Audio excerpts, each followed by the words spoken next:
Ndabashuje inshuti bakunzi ba Africa Plus. Naye makuru agezweho mu isi y'imikino muri aka kanya. Cristiano Ronaldo yakoze andi mateka Portugal igera muri kimwe cy'umunani cy'igikombe cy'isi. Argentina yasezereye Cape Verde mu gikombe cy'isi nta nkuru. Naho Abafaransa bashebeje Mbappe basabye imbabazi n'umutima umenetse. Ramos yatsinze igitego cy'intsinzi ku munota 94 nyuma y'uko Cristiano Ronaldo yari amaze kubona igitego cya mbere mu mukino wo gukuranamo mu gikombe cy'isi. Portugal isezerera Croatia muri kimwe cya 16 iyitsinze ibitego 2-1. Ramos wagiye mu kibuga asimbuye mu gice cya kabiri yazamutse mu kirere asumba abamyugariro babiri ba Croatia atsindisha umutwe ku mupira wahinduwe na Rafael Leao mu gihe byasaga naho umukino ugiye kujya mu minota 30 y'inyongera. Cavadro yibwiraga ko yishyuye iki gitego ku ruhande rwa Croatia ku munota wa 13 w'inyongera, ariko ikoranabuhanga ry'amashusho ryifashishwa mu misifurire VAR rigaragaza ko habayeho kurarira. Amashusho yagaragaje ko Igor Matonovic yakoze gato ku mupira wageze kuri Mario wari waraririye mbere y'uko Cavadro atsinda igitego. Portugal yihariye umukino mu gice cya mbere, ariko Croatia niyo yakozemo mbere hakiri kare mu gice cya kabiri. Nyuma y'iminota 8 amakipe yombi avuye mu karuhuko, Ivan Perisic yinjiranye umupira ku ruhande rw'ibumoso arawo umunyezamu Diego Costa wasohotse mu gihe Ruben Dias yananiwe kuwuhagarika. Matonovic wagiye mu kibuga igice cya kabiri kigitangira yibwiraga ko atsindiye Croatia igitego cya kabiri nyuma y'iminota 2, ariko umusifuzi wo ku ruhande agaragaza ko habayeho kurarira kwa Nicolas Varzik. Nyuma yaho Leao yahushije uburyo bwiza ku ruhande rwa Portugal ku mupira we wakubise umutambiko mbere y'uko Cristiano Ronaldo atsinda igitego cyatanzwe kubera kurarira, aho naho hitabajwe VAR. Iminota 12 mbere y'uko asimburwa, Ronaldo yishyuriye Portugal kuri penalite yinjije ku munota 68 nyuma y'uko VAR igaragaje ko Renato Viega yakoreye ikosa ubwo hategwaga koroneri.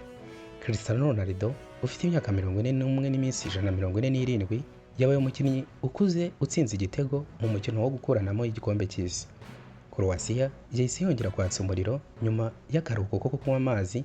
Mateo Kovacic atera imipira 2 ikomeye mu izamu, yombi yakuwemo na Diego Costa mbere y'uko Matonovic ananirwa gutsinda asigaranye n'umunyezamu. Petar Sučić yahawe umupira mwiza na Kovacic atsinda igitego cyashoboraga gukora ikinyuranyo arobye Costa, ariko umusifuzi wo ku ruhande agaragaza ko habayeho kurarira. Ronaldo yagaragaje ko atishimiye gusimburwa ku munota 81 mbere y'uko Viega na Mario Pasalic bahusha uburyo bwiza ku mpande zombi. Byasaga naho amakipe yombi agiye kwinjira mu minota 30 y'inyongera mbere y'uko igitego cya Ramos kizamura mu bice abakunzi ba Portugal. Muri kimwe cy'umunani Portugal izahura na Espagne mu mukino uzabera kuri Dallas Stadium kuwa mbere tariki ya 6 Nyakanga guhera saa 3 z'umugoroba. Espagne yakomeje isezereye Autriche iyitsinze ibitego 3-0. Ikipe y'igihugu ya Argentina yasezereye Cape Verde mu gikombe cy'isi iyitsinze ibitego 3-2 mu minota 120 y'umukino wa kimwe cya 16. Imisifurire yo muri iri rushanwa yongeye kwibazwaho cyane. Uyu mukino wabaye mu gicuku cyo kuri wa gatandatu tariki ya 4 Nyakanga 2026 wari witezweho korohera umunyabigwi w'umupira w'amaguru Lionel Messi. Igitego rukumbi cya Lionel Messi cyabonetse ku munota wa 29, nicyo cyabaye ikinyuranyo mu gice cya mbere cy'uwo mukino, ariko mu cya kabiri Cape Verde ikina bidasanzwe ishaka kwishyura.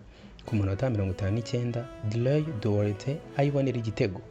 Mu minota 30 y'inyongera nibwo habonetse ibindi bitego. Lisandro Martinez yatsinze icya kabiri cya Argentina, Sidney Lopez wa Cape Verde arakiyishyura mbere y'uko Dini Boga yitsinda icyahesheje intsinda Argentina.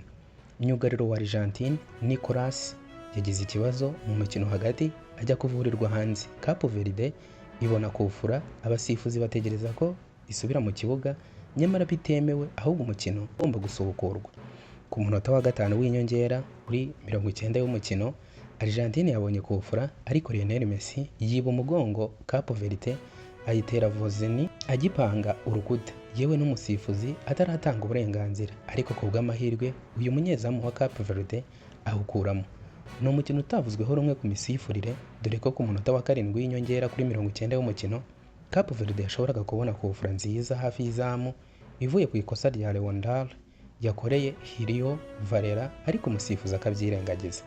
Uyu mukino wongeye kwerekana ko Vozihan nk'umunyezamu mwiza kuko yakuyemo imipira ikomeye 8 irimo 2 ya Lionel Messi ishobora gutuma iyi kipe isezererwa hakiri kare. Nubwo Argentine yakomeje yiyushya kuya, rutahizamu wa Lionel Messi akomeje kuyobora abafite ibitego byinshi mu gikombe cy'isi kuko agejeje 7, akaba yujuje n'ibitego 20 mu mateka y'igikombe cy'isi, ari nawe ufite byinshi.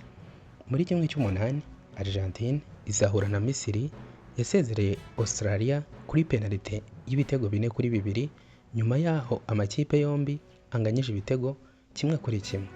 Undi mukino wabaye mu rukerera wasize Colombia isezereye Ghana ku gitego 1-0 cyinjijwe na John Arias.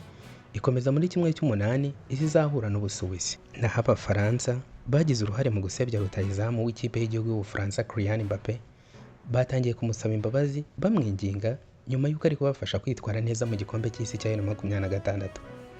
Umwaka wa 2025-2026 nabwo wagendekeye neza Kylian Mbappé, by'umwihariko muri Real Madrid kuko nta gikombe gikomeye na kimwe yayifashije kwegukana, nyamara yari umukinnyi ngenderwaho.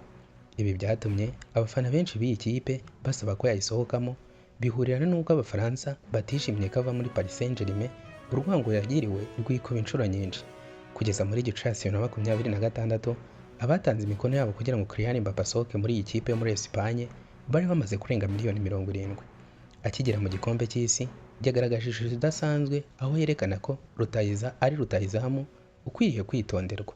Afasha Ubufaransa kurenga amatsinda ndetse bugera muri kimwe cy'umunani. Kugeza ubu niwe mukinnyi ufite ibitego byinshi muri iri rushanwa, aho we na Lionel Messi bafite 6. Mbappé w'imyaka 27 kandi arabura igitego kimwe akanganya n'uyu munya-Argentine mu bakinnyi batsinze ibitego byinshi mu mateka y'igikombe cy'isi. Ibi byahise bihagurutsa abakunzi b'umupira w'amaguru mu Bufaransa, batangira kwandika ku mbuga nkoranyambaga bagaragaza ko basaba imbabazi uyu mukinnyi ubafatiye runini. Si ibyo gusa kuko bashyizeho n'urubuga rwo gushyiraho imikono y'abasaba imbabazi Kylian Mbappé, rwahawe umutwe ugira uti Kylian Mbappé turagusaba imbabazi tubabarire. Uru rubuga rwashyizweho n'umufana ukomeye w'ikipe y'igihugu y'Ubufaransa ufite imyaka 42 Frédéric Cope, yihereyeho avuga ko atakambiriye umukino kugira ngo amubabarire. Ati twagushidikanyijeho, twakwibajijeho, turinda shima, nicyo gihe ngo tubikemure binyuze mu gusinya. Abakoresha imbuga nkoranyambaga baratumiwe kugira ngo bikureho ikimwaro ku byakorewe nimero 10. Mu ngero zatanzwe ku byo abafana bicuza harimo kuba baravuze ko Kylian Mbappé atihuta, kuba baravuze ko atabanje mu kibuga no kuba ngo yambara nabi. Frédéric wavuze ko gusinya ari uburyo bwo gusaba imbabazi no kwicuza, yihereyeho yemeza ko Kylian Mbappé ari we umunyabwenge w'ibihe byose igihugu gifite mu mupira w'amaguru ndetse ari we wenyine bafite. Yavuze ko ahubwo bakwiriye guhimba indirimbo ihuriweho yo gusaba imbabazi uyu mukinnyi. Amagambo agize iyi ndirimbo yashyizwe ku rubuga rwo gutoreraho. Abandi bafana bifuza ko imikono yabo yakuzura miliyoni hanyuma bakayishyikiriza Zidane, nawe akayiha Kylian Mbappé, bagasaba ko ikigera kuri miliyoni 67 buri Mufaransa wese ku izina rye bahita hiyongeraho izina Kylian. Kugeza ubu abamaze gushyira imikono bararenga 50,000 ndetse biteganyijwe ko bishobora kwiyongera cyane igihe basezerera Poroge mu mukino wa kimwe cy'umunani cy'igikombe cy'isi. Ni umukino uteganyijwe kuba mu ijoro ryo kuwa gatandatu tariki ya 4 Nyakanga 2026 kuri Philadelphia Stadium muri Leta Zunze Ubumwe za Amerika.